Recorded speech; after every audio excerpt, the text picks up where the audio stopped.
Welcome back to the Art of Citizenry podcast. I'm your host, Manpreet Kaur. Today's episode is a little different. It's just you and me, no guest, just a conversation about a topic I've been thinking quite a bit about: divide and rule. Divide and rule, or divide and conquer, has been referred to as colonialism's single most successful tactic of domination.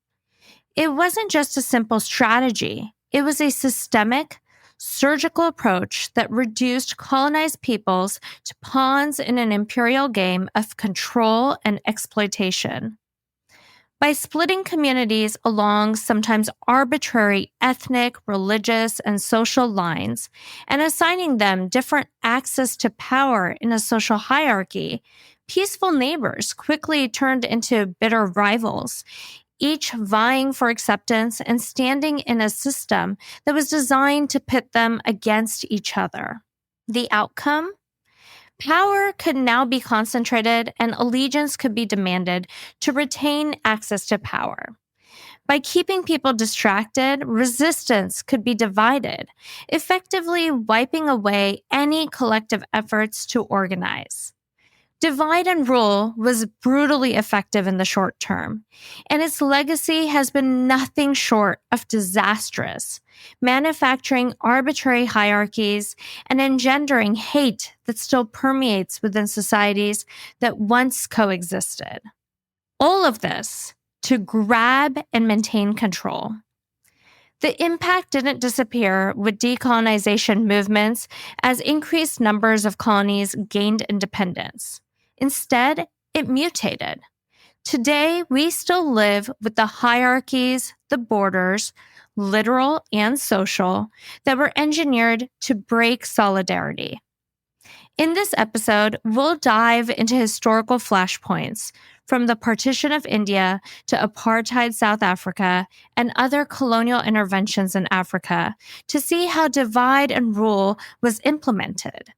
We'll then examine how these tactics didn't disappear with decolonization efforts, but instead evolved into modern forms of soft power. Finally, we'll connect these tactics to the modern global order, examining how the global north-global south divide remains entrenched through institutions like the UN and WTO, and how multinational corporations exploit divided societies and weak regulations for profit. Yes, I know, that's a lot, but weaving this thread allows us to see how interconnected the systems we operate in truly are. So in this episode, I invite you to sit with me in this question. How do these colonial tactics live in our systems, in our politics, in our global economy? Let's explore and start to name what still holds us apart, so we can begin to imagine something different together.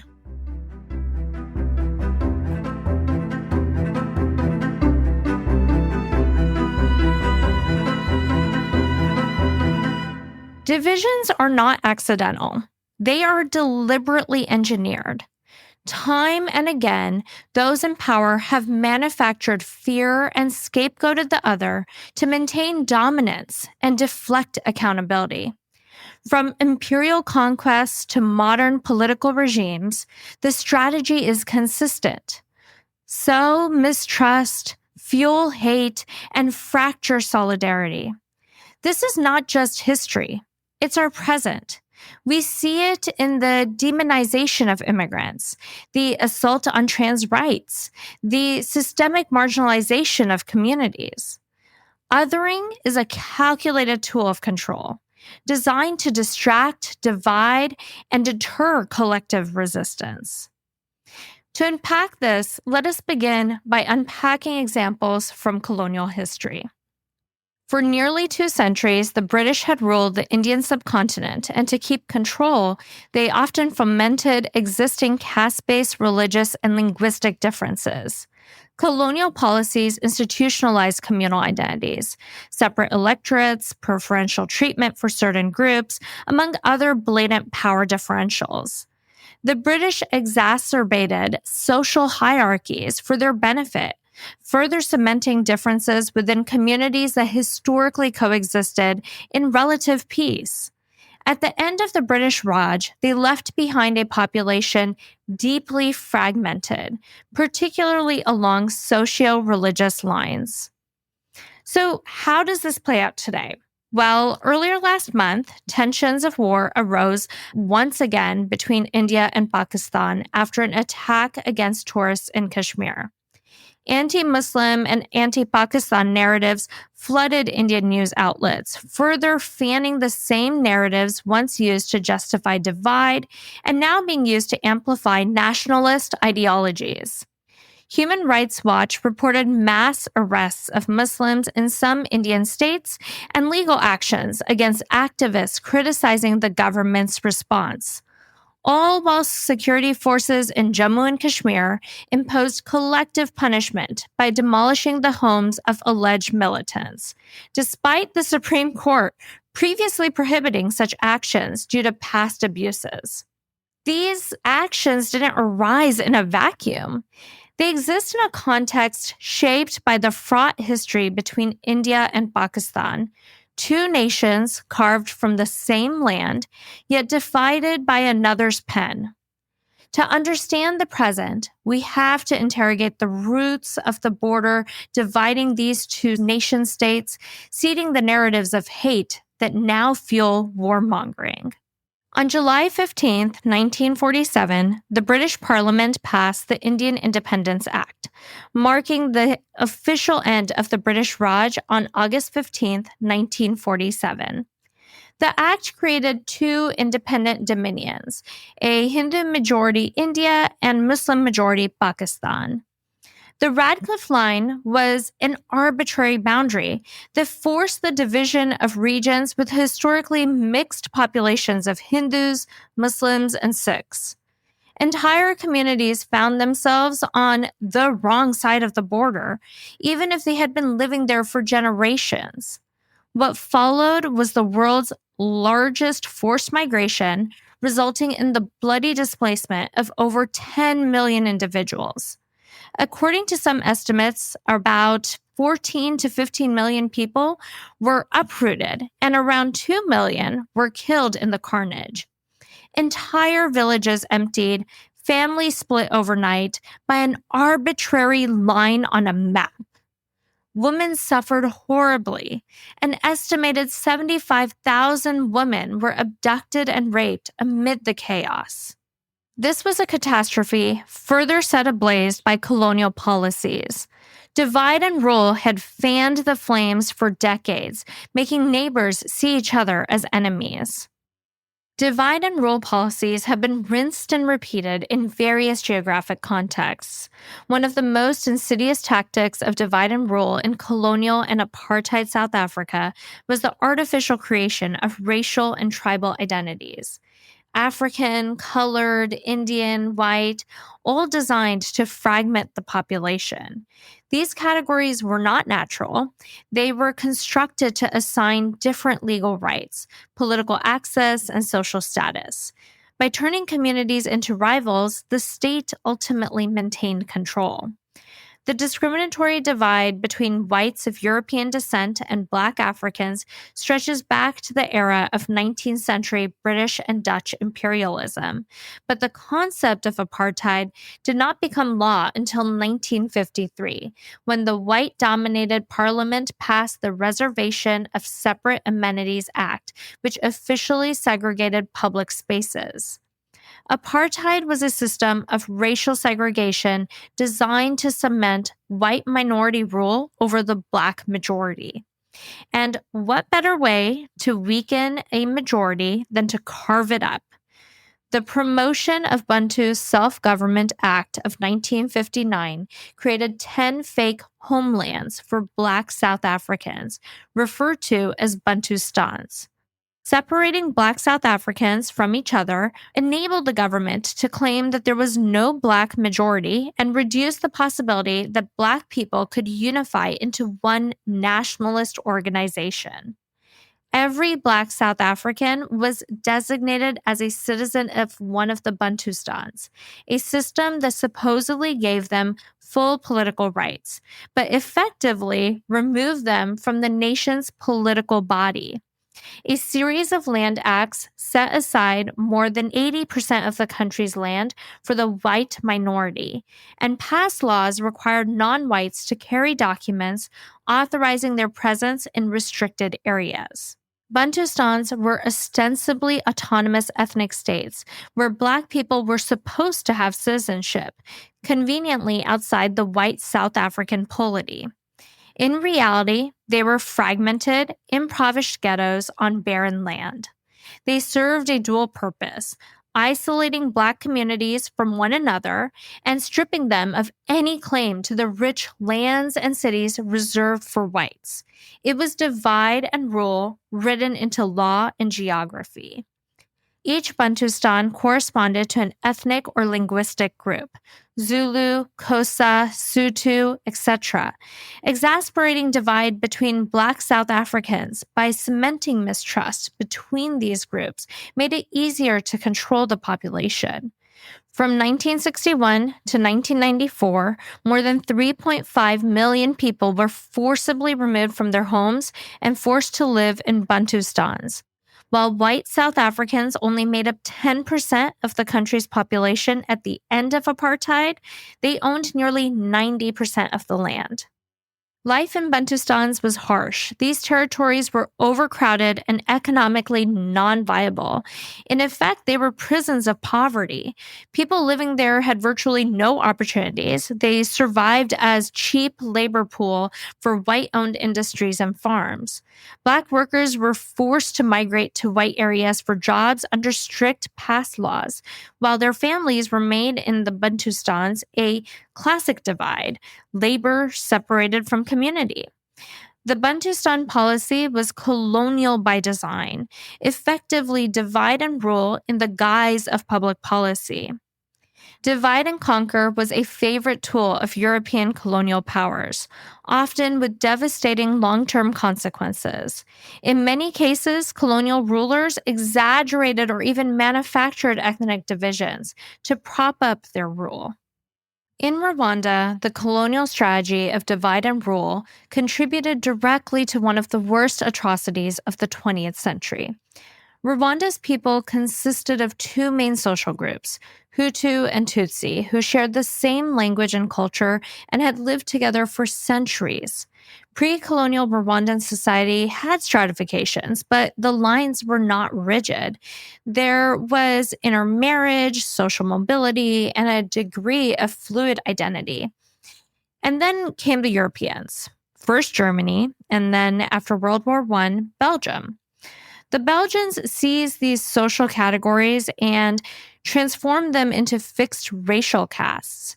They decided that the minority Tutsi, about 14% of the population, were naturally superior, taller, more European looking in their eyes, etc. And the majority Hutu, around 85%, were inferior. In 1926, the Belgians made the division official by introducing ethnic identity cards that labeled every person as Tutsi, Hutu, or Twa, a small indigenous group.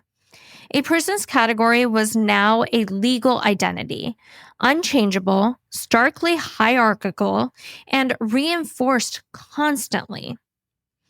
Colonial officials actively cultivated ethnic hatred. Tutsis were given privileges, positions of power, and Western education, while Hutus were largely disenfranchised and consigned to lower status.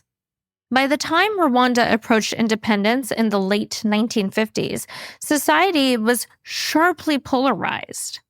After the Belgians withdrew, power flipped. Hutu-led governments took control, but the poison of ethnic division kept spreading. In 1994, a horrific campaign against Tutsis and moderate Hutus resulted in over 800,000 people murdered in just 100 days. And as many as 2 million Rwandans fled the country during or immediately after the genocide. While the genocide's immediate trigger was political, its deeper roots lay in the rigid ethnic stratification engineered by colonial divide and rule policies.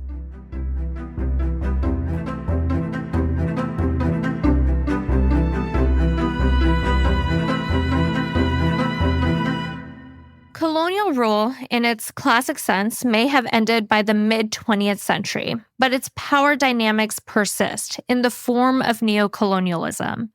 Rather than direct control, powerful nations and I suppose corporations now exert influence through economic systems and international institutions using soft power to dictate the terms of development. To contextualize geographical power dynamics, we must unpack the non state actors that facilitate both aid and trade. One of the clearest examples of this shift was the era of structural adjustment programs in the 1980s and 90s, driven by Bretton Woods institutions such as the IMF and World Bank. Marketed as lifelines for countries in crisis, these loans were extended to nations still reeling from the deep scars of colonial exploitation, struggling to rebuild economies and social infrastructure deliberately hollowed out by empire. But these loans came with rigid conditions: slash public spending, privatize state assets, devalue currency, and open up markets to foreign investors. Structural adjustment programs weaken labor rights and other protective regulations, resulting in the cheapening of labor and resources. During this time, the IMF, World Bank, and U.S. Treasury Department put forth what is known as the Washington Consensus, a set of 10 economic policy recommendations for developing countries. These policies were anchored on the assumption that a free market and reduced state involvement were crucial to promoting economic development in the global South. Policies included liberalizing trade by reducing trade restrictions, encouraging foreign investment by creating favorable environments for foreign business, along with promoting privatization and deregulation. Yes, that is capitalism at its finest. Market liberalization was framed as a pathway to prosperity. In reality, it gutted public services, weakened labor protections, and deepened inequality. Structural adjustment programs handed economic control to unelected technocrats and global financial institutions, systemically disempowering governments in the global South. Austerity didn't just shrink budgets, it fractured societies, privileging elites while pushing the poor further into precarity. Today, global South nations have become structurally reliant on foreign investment, with many remaining in crippling debt to other nations. Policies continue to benefit the global North and place a significant human and environmental cost on the global South, with unequal trade patterns resulting from and reproducing global socioeconomic inequalities. I want to make one thing really clear here. The global North's economic strength is dependent on appropriating the resources of countries in the global South, with countries considered developing staying dependent on foreign aid to survive. On average, for each dollar of aid received, global South countries lose $14 through unequal exchange. The debt crisis did not arise in isolation. They were rooted in colonial plunder. These countries were told they must pay with their health systems, schools, and social protections. By the late 80s, structural adjustment had become the norm across Latin America, Africa, and parts of Asia, an empire of financial leverage in full force. This form of economic coercion mirrors colonial divide and rule tactics. Instead of direct repression, structural adjustments fractured societies along class lines, weakening collective resistance and reinforcing global hierarchies under the guise of reform. At their core, these programs weren't just economic, they were political. They reinforced imperial global power structures, ensuring the global north retained control over the rules of economic engagement. Countries were pitted against each other for investment, while internal divisions between urban and rural, elite and marginalized simply deepened. Fragmentation, once again, became a strategy of control. Today's global institutions, many born in the aftermath of World War II, still reflect this asymmetry. The UN Security Council's permanent membership, with its exclusive veto power, remains the domain of historic powers: the United States, Britain, France, Russia, and China. No African, Latin American, or smaller Asian nation holds a permanent seat. Thus, the Security Council structure effectively excludes Global South actors from the highest level of decision making. Over the decades, this has meant that interventions, sanctions, and global priorities often reflect the interests of those powerful states. The result? Global decisions are often made without meaningful input from those most affected. Countries of the global north hold a disproportionate degree of influence over global economic institutions, such as the World Bank and International Monetary Fund, IMF, and also a disproportionate bargaining power within the World Trade Organization, WTO, allowing them to leverage their status as creditors to determine economic policies of global South nations. This includes driving down the cost of labor and resources in the global South, consequently facilitating a net appropriation through trade. The IMF and World Bank operate under weighted voting systems tied to financial contributions, giving wealthy nations overwhelming influence. The US plus EU and a few allies together control well over half of IMF and World Bank voting shares. This skewed system means policies and conditions prioritize creditor interests, often sidelining the development goals of recipient nations. The economic sovereignty of many global South countries remains constrained by rules they had no real hand in shaping. The World Trade Organization, though built on the idea of consensus, similarly skews towards the priorities of powerful nations. These countries push trade rules that protect their own markets while demanding that poor nations fully liberalize. Agricultural subsidies in the US and EU distort global prices, undercutting farmers in Africa and Asia. Meanwhile, intellectual property rules, such as those pushed by Western pharmaceutical companies, restrict access to life-saving medicines in poor regions. In the end, trade rules often reflect a divide. The global South opens up and bears the costs, while the global North retains advantages. This is not an equal playing field. It's the continuation of colonial trade patterns. Raw materials flow out, profits flow up, and wealth accumulates at the top. Beyond governments and global institutions, corporations have emerged as empires of their own kind, reminiscent of the East India Company. Many multi and transnational corporations operate across borders with revenues exceeding national budgets, exploiting weak regulations and political instability, often in countries still burdened by the legacy of colonial underdevelopment. Their immense financial powers can create economic dependence, as seen in the cocoa industry of Ivory Coast, which ultimately means that not only do corporations set the terms of trade, they create the conditions that most benefit their bottom line. And usually that happens without consideration of human rights or environmental degradation. Take the Niger Delta. For decades, oil companies operated with near impunity amid environmental devastation and political repression. Local resistance was not met with justice, but with violence, allegedly sanctioned by both the state and corporate interests. The result? Livelihoods destroyed, dissent crushed, and profits protected.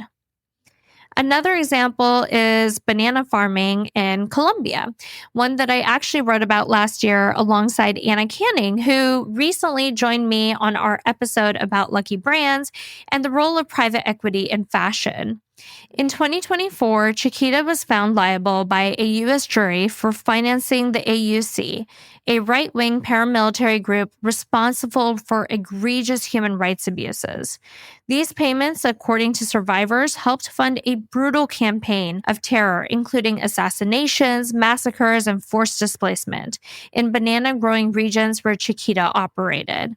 This is a grim, contemporary mirror of divide and conquer.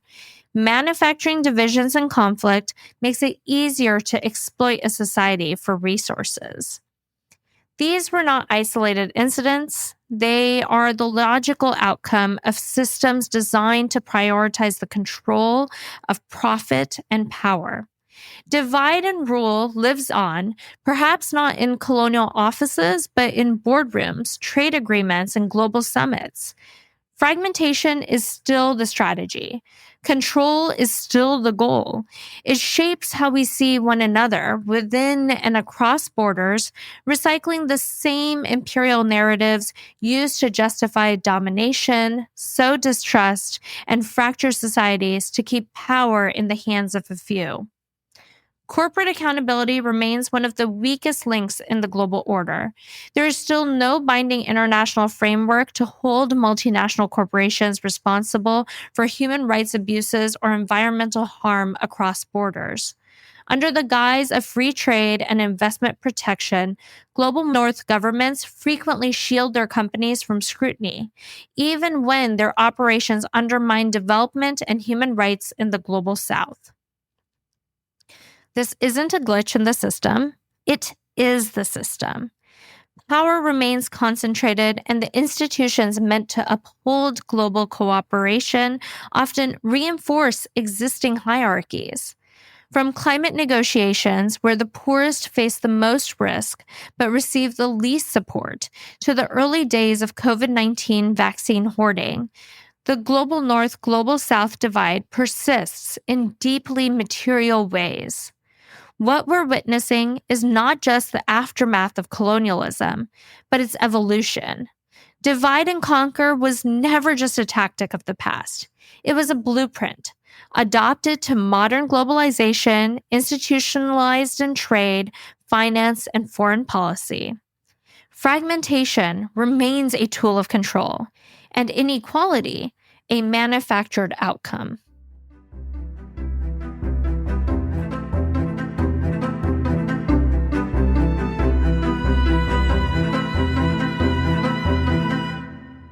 So what do we do with all of this? If there's one thing history teaches us, it's that division is rarely accidental. It is often deliberate, strategic, profitable, whether through colonial borders, racial hierarchies, economic austerity, or nationalist propaganda.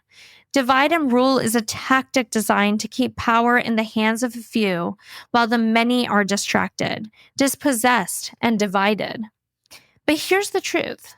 Division only works when we stop questioning it, when we stop remembering that our fates are intertwined and liberation interconnected. Naming these patterns, understanding the colonial playbook, and recognizing its mutations is the first step towards breaking free of it. Because while these systems are deeply entrenched, they are also human-made. Recognizing this is important because it reminds us that today's inequalities and conflicts are not inevitable and can therefore be equally challenged and reformed. So I leave you with this. Let us refuse to be divided. Let us listen across lines. Let us remember that solidarity is not a soft concept. It is a radical act of resistance against systems that thrive on separation.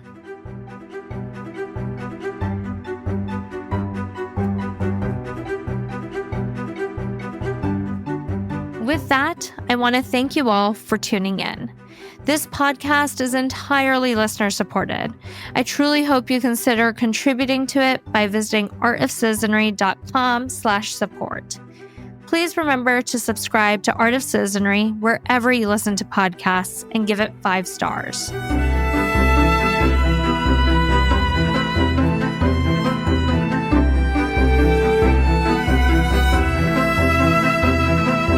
Thank you to our producer, Ali Honoré, and editor, Noah Kowalski. Original theme music for this show is created by Katrina Zemrak.